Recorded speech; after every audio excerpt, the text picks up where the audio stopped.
श्रियकान्ताय कल्याणनिधये निधयेतिनाम् श्रीवेङ्कटनिवासाय श्रीनिवासाय मङ्गलम्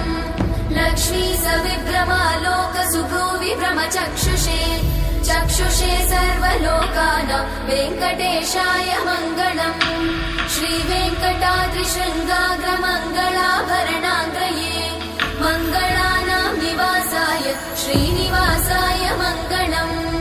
सर्वावयव सौन्दर्य सम्पदा सर्वचेतसां सदा सम्मोहनायास्तु वेङ्कटेशाय मङ्गलम्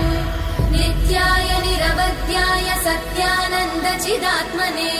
सर्वान्तरात्मने श्रीमद् वेङ्कटेशाय मङ्गलम् स्वतः सर्वविदे सर्वशक्तये सर्वशेषिने सुलभाय सुशीलाय वेङ्कटेशाय मङ्गलम्।